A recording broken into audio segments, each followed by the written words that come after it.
Welcome to the Edified Equity Podcast. My name is Dino, and here we talk about all the benefits associated with being a passive equity partner in an apartment syndication. You can learn more about us on iTunes, Stitcher, YouTube, Facebook, LinkedIn, and our award-winning blog on Bigger Pockets. I will have all of the associated links in the show notes. So today on episode 38, I have with me Greg Dickerson, who is an entrepreneur. I'm super excited. We've been going back and forth trying to sync up schedules. I had gotten sick, but I'm back to health now, and so I'm happy to have him here. I'm going to tell you a little bit about Greg, and then I'm going to let him take it away, and then we'll jump in because today we are ready to hang 10. So Greg is an entrepreneur, real estate investor, and developer for the past 20 years. And he has bought and developed over 200 million in real estate. He started 12 different companies from the ground up. So as you can tell, I'm honored and excited that he would come on to the podcast. So Greg, I know that was a brief intro, but do you have anything else you want to expand before we get going? No, that was great. I'm glad you're feeling better, and thanks for having me today. And no, that's pretty much me in a nutshell. I mean, it's a 21-year career. Started out as a remodeling contractor / handyman guy. Did $250,000 my first year, and that was 1997, 98, and built a building company in the area that I was in. We were one of the largest builders in a 7-year period after I started building, and grew that into a $30 million company and sold it, and got into real estate development, and have been doing that ever since. And so yeah, I've done a lot of different things. The different companies mostly were related to the construction industry that I started along the way with people that would come to me for help in their business or wanted to start a business. And, it's just a fancy way of saying adult ADD, I think, at the end of the day. Right. I like to stay busy. I like to do a lot of things.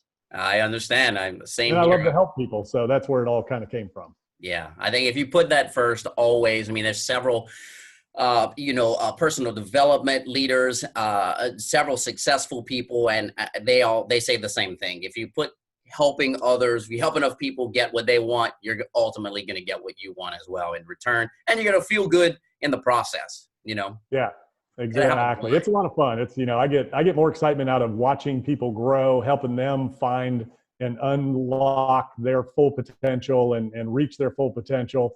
I get more of a kick out of that than anything else. The money's great, the deals are great, but watching people thrive and succeed and grow and live God-given purpose that they've been put on this earth to do, that's what's fun. Yeah, I agree 100%. Okay, so let's get ready to hang 10. Now, a little bit of backstory, because this is a new series.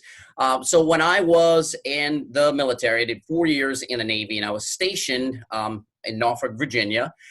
And anyway, I picked up a sister, actually, it's not the sister sport, it's actually the father sport. I grew up, I was skateboarding, I was thrashing. I really enjoyed skateboarding and half pipes, launch ramps, street, you name it. When I was in the service, one of the guys that I served with, he from Florida, I'm from Louisiana. We took up surfing, and I absolutely loved it. It was a combination of nature, being athletic. It just calmed you. It took you to a place, I don't know, when I'm on a board riding a wave, it's like that's all that's happening. Nothing else matters.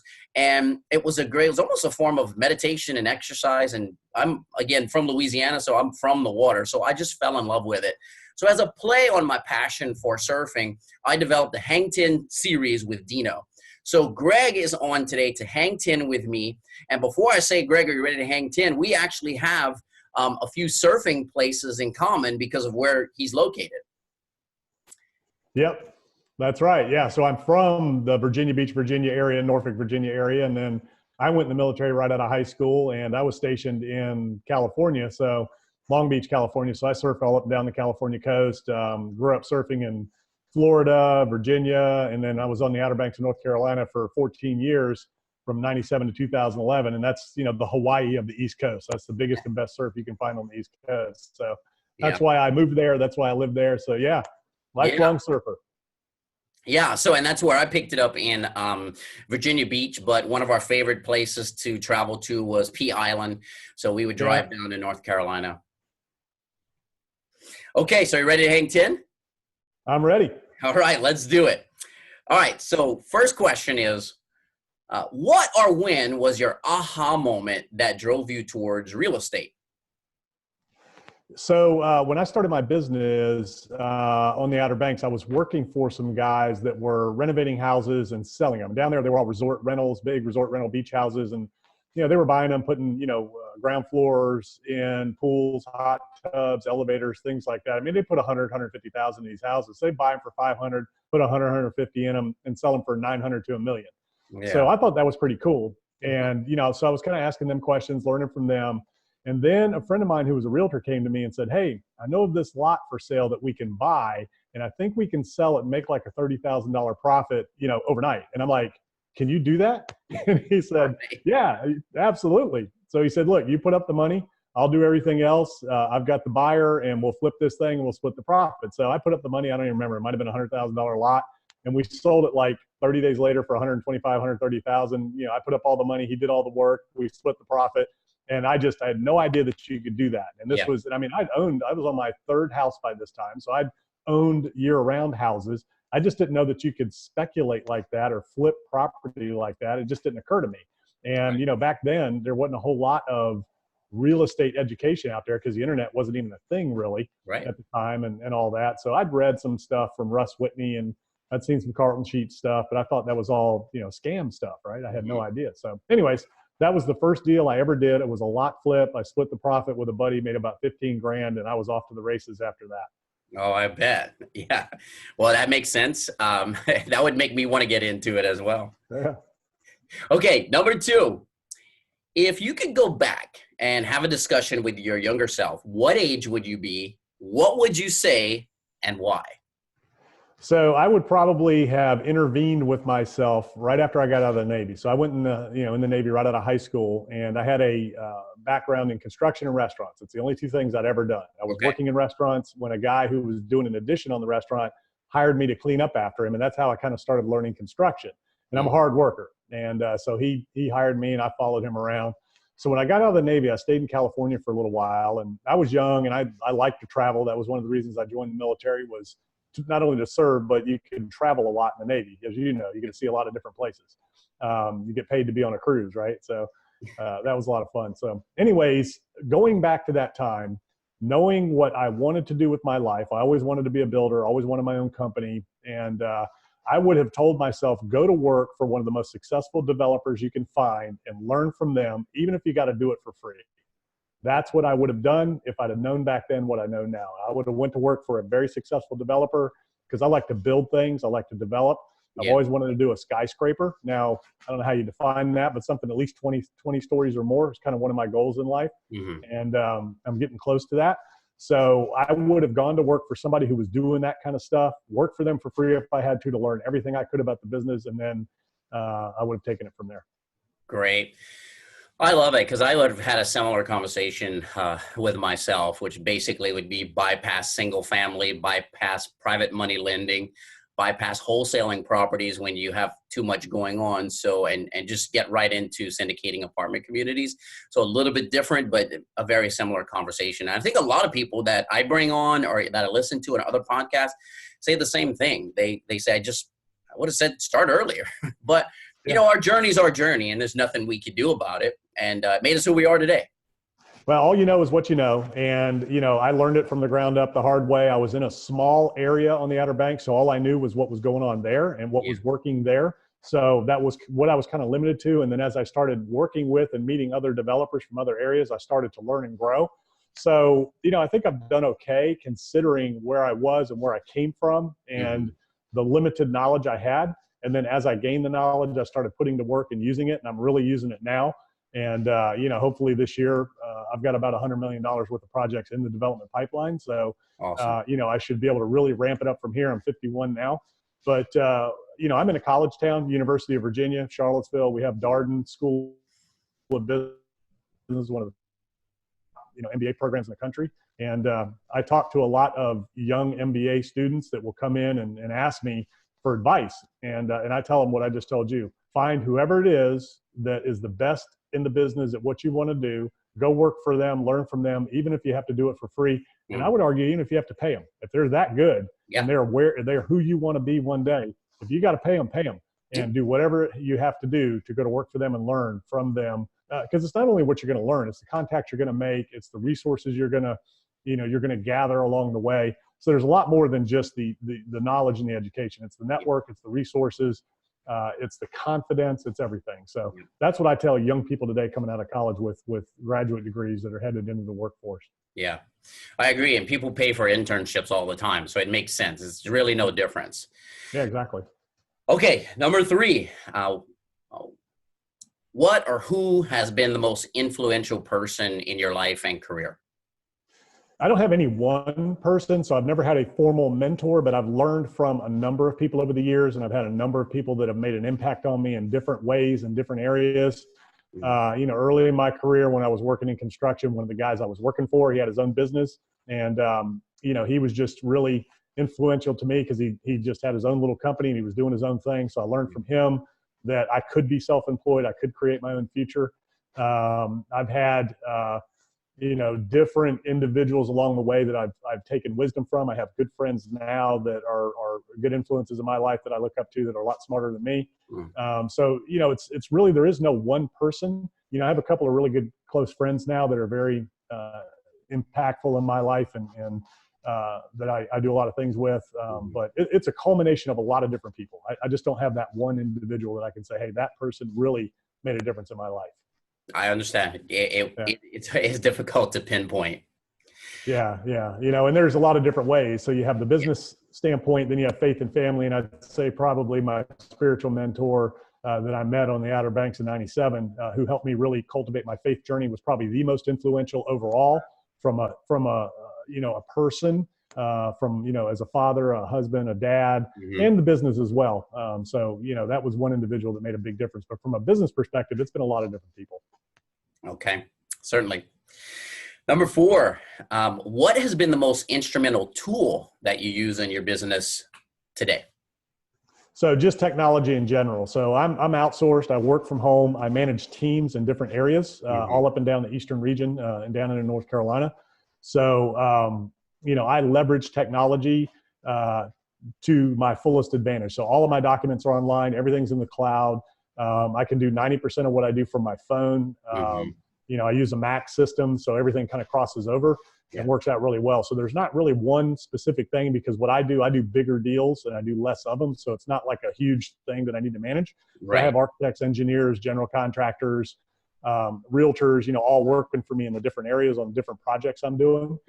Like I've got a hotel project I'm working on right now. It's probably a $25 million project that we're working on the entitlements and getting it out of the ground and things like that. So, and some multifamily ground up deals and renovation. So they're big projects with big teams. So they have all the day-to-day stuff. But what I do is I keep track of everybody through, online document management systems like Dropbox, the iCloud, things like that. So just technology in general. I really embrace it, use it, leverage it, and I outsource everything and I use the talents of others. So my system is finding professionals that are the best at what they do and letting them do their thing and managing and leading them and coaching them. Yeah, I like it. And that's big. It's probably why you are where you are today, because a lot of people, and I've been guilty of, being a solopreneur and a lone wolf. But it's like when you get to some things, I know for you, it's development. For me, it's multifamily syndication. I also run another business. I'm also a very hands-on father of 3 little kids. So I really have like 3 full-time businesses going on at all times. I need to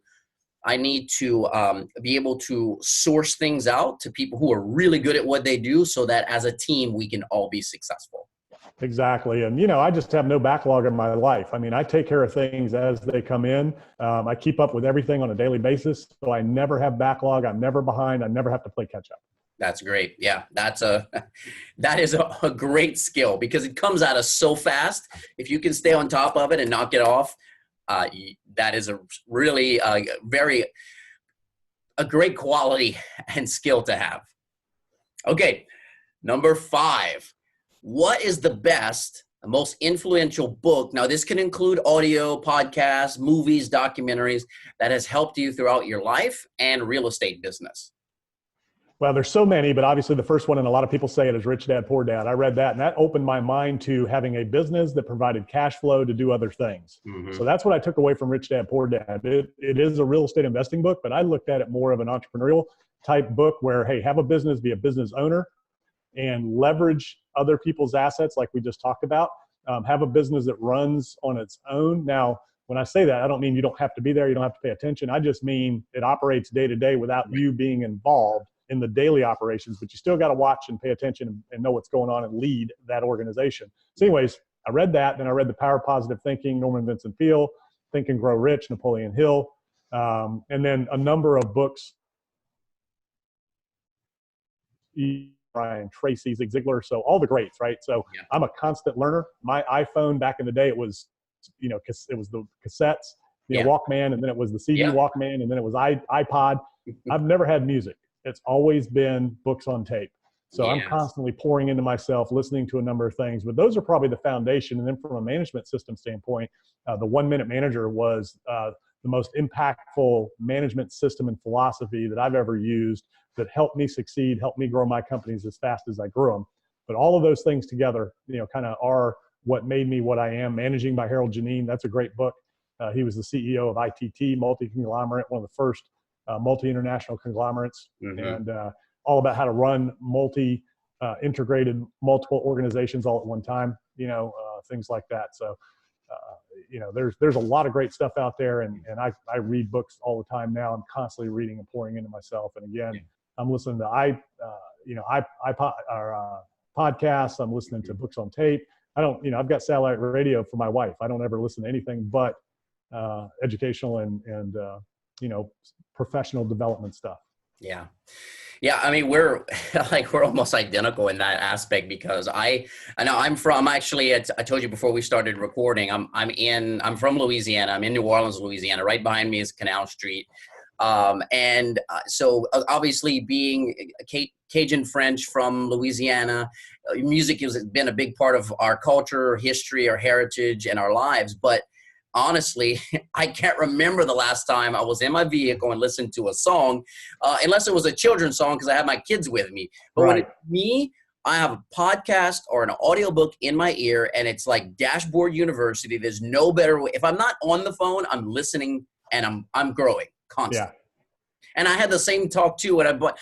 Let's say 4 or 5 years ago, moved to Colorado, had no choice because of where we live. Like, you have to have 4-wheel drive. Okay. Yeah. So anyway, was getting calls for like the first 6 months, like, but you get 6 months free with Sirius. Why don't you give it a try? I'm like, I'm telling you, because I'm just going to have to go and cancel it. I don't listen to music. Yeah. And finally, it went away, and I was nice to them. I just kept saying the same thing. I listen to podcasts or audiobooks. I don't listen to music. Yeah, same here. Like I said, it's other people and other environments. But when I'm in my car alone, it's educational, inspirational, personal development. That's what I use that time for. All right, let's move on. Number 6. So what daily habits or rituals do you perform that help you stay focused and successful? Because you have done a ton, and you're still going, and you're still very young. So I know you're like, I still have a good another, 30, 40 years of this in me. So what kind of habits and rituals do you do daily? Yeah, so I'm just very self-motivated, always have been, a natural born entrepreneur. So I've never needed anything to keep me on track. I just get up and go. That's just what I do. I have a lot of drive. I like to do a lot of things. I like to help people stay busy. But now my day, I get up, I read some stuff from the Bible and pray and spend some time with God. I drink my coffee, while I'm waking up, and and then I'm off and running. So it's 30 minutes in the morning to get myself ready, and then I just start rolling. And like I said, I take care of everything as it comes.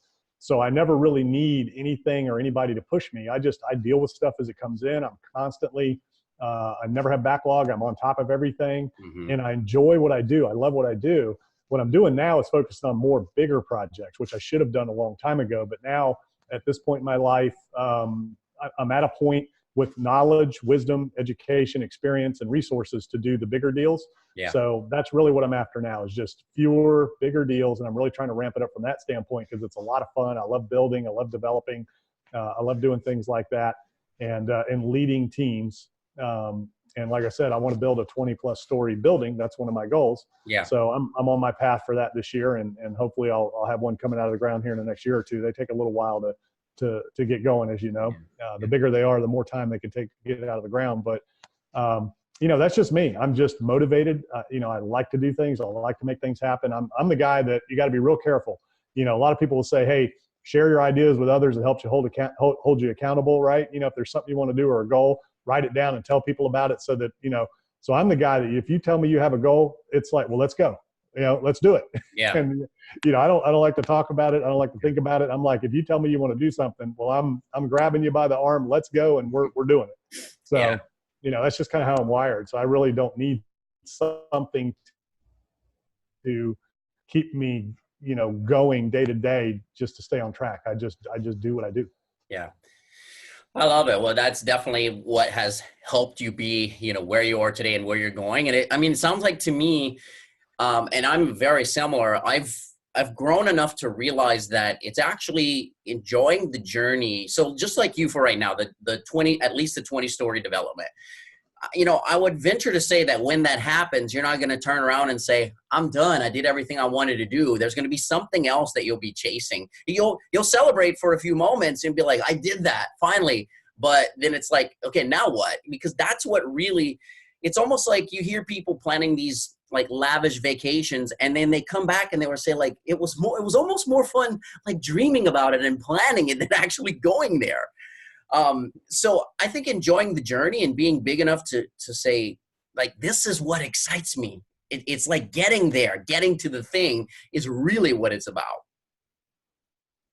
Yeah. And you got to be careful. There's a fine line. So you got to take it in. So when you're doing something that you've worked hard for and you're trying to make it happen and you finally get there, you got to spend a little time and take it in, and you got to have balance because, when is enough, right? So for me, it's more, I just like staying busy. I like doing things. I can do what I do for the rest of my life. So I never have to really retire. I mean, I can do deals forever because I'm not the one literally in the field doing it. I'm the brain trust, right? I'm the visionary and the leader and the delegator and the motivator of the teams that are actually making it happen. So I can continue to do what I do. Mm-hmm. And you got to be careful because you can get to a point where you're never satisfied with anything. Yeah. So you have to be satisfied with your accomplishments without letting it go to your head, without getting overly obsessed, and without ever being able to be satisfied. So it's it's a really interesting thing.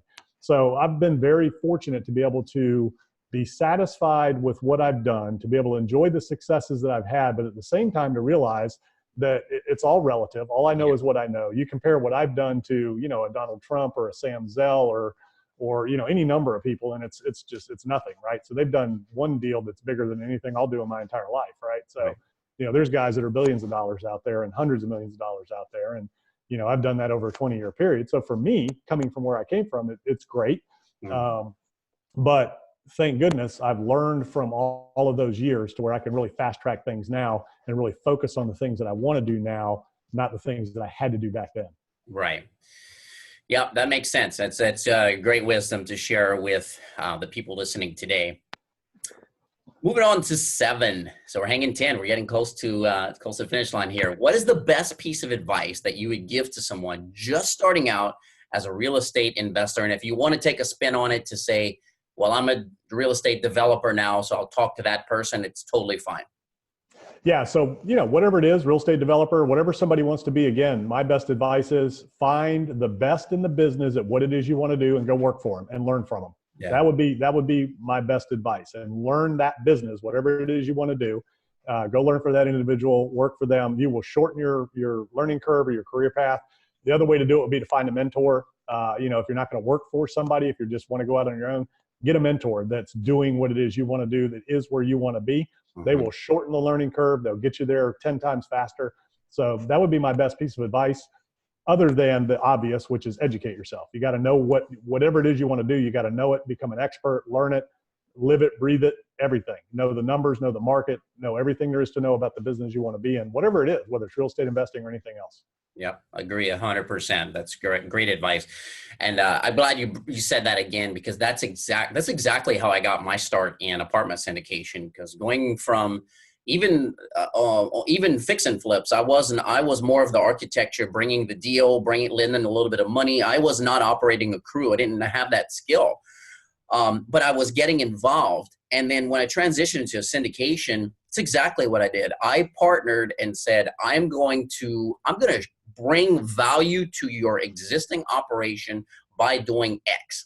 And I don't care. The last thing I'm worried about, and the last question you ever hear me say is, when do we get paid? How much do I get paid? It was vice versa. I'm getting paid through the experience. Right.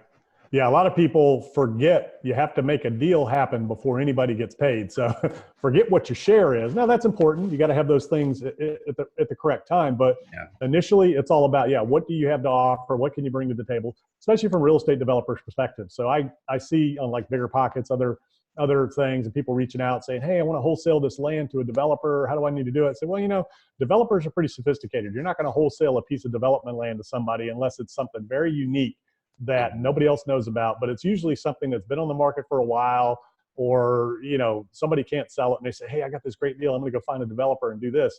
It doesn't work that way. All they're thinking about is, I want to make a quick buck, instead of thinking about how can I bring value to an individual or an organization, like you just said. So when you put it in that perspective first, how can I serve others?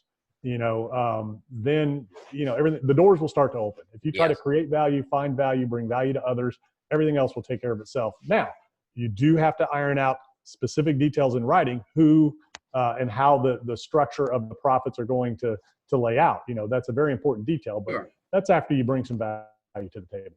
Yeah, for sure. Yeah, and the one individual I'm thinking of right now, that's how I started. We're currently working on our 4th syndication together, so it takes you a long way. And once you show that you can add value to the team, they will welcome you. Or in your situation, ultimately one day they'll allow you to go it alone. But great piece of advice there. Number 8. So what is one thing you would have done differently when you first started real estate investing? I would have started out in the development world, in the big deal world, and just started from there and went from there instead of, starting the way I started. Again, I was where I was, and the projects and the things I was doing were, that's just all there was. We were building big beach houses and doing some small commercial deals. But knowing what I know now, I would have started with a big commercial outfit, development outfit, and just hit the ground running. Got it. Okay. Number 9, if you had to choose one, I like this question. I like to see how people respond. If you had to choose one, would it be to have 1 million liquid today, or travel back in time, being able to take all the knowledge and wisdom that you have and start over? And why would you obviously choose your answer?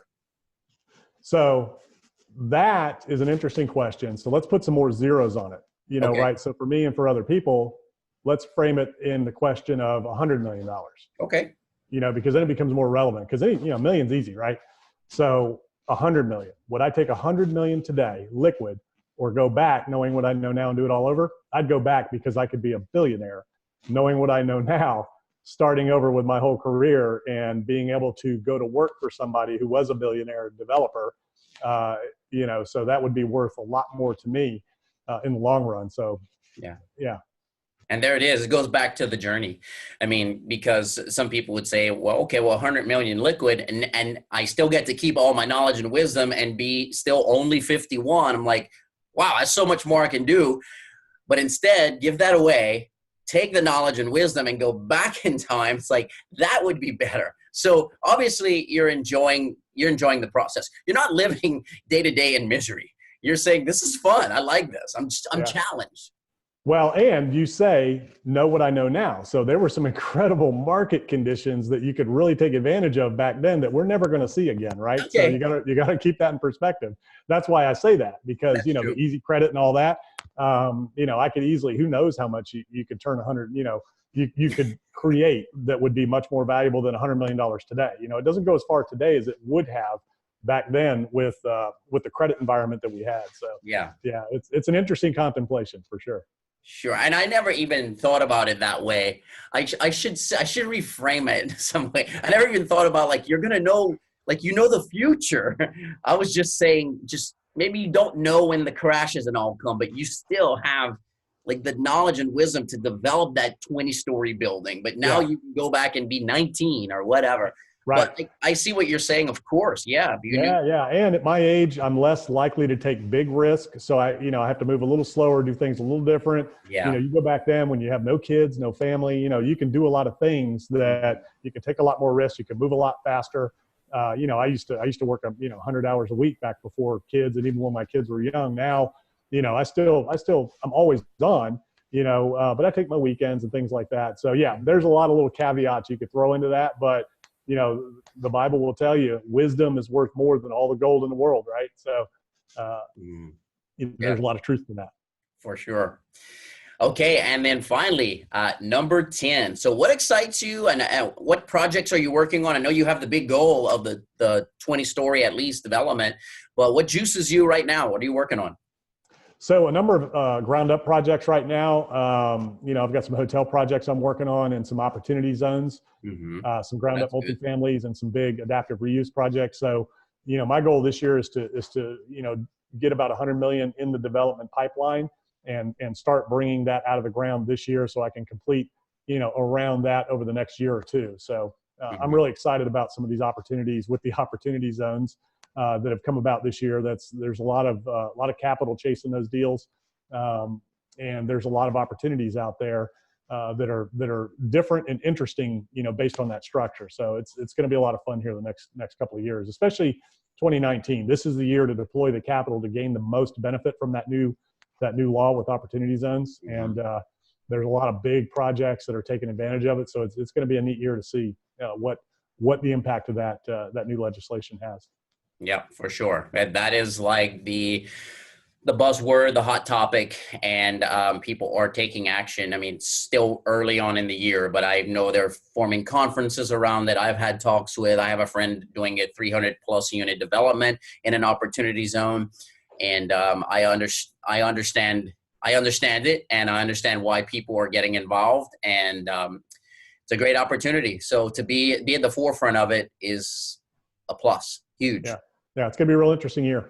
Yeah, yes, for sure. Well, Greg, hey, I want to thank you for coming on and hanging 10 with me. I'll just close out the show again by saying thank you. I'm really glad we got to hang 10. And if you liked today's show, I haven't really done this much. I need to start being better at it. If you like today's show, you're watching on YouTube, please subscribe, like, comment. If you're listening on the podcast, iTunes, Stitcher, wherever that is. Also, leave us a rating, leave us a review, and please subscribe. So I hope you found today's information helpful. And whether you're here for the education or the entertainment, or you or someone you know is finding a difficult place to put their money to work for them, please help them by sharing this information. I don't have anything to sell, but I am on a mission, and I will continuously deliver quality, consultative, educational content on a routine basis. This is Dino Pierce, CEO of Edified Equity, signing off. Goodbye.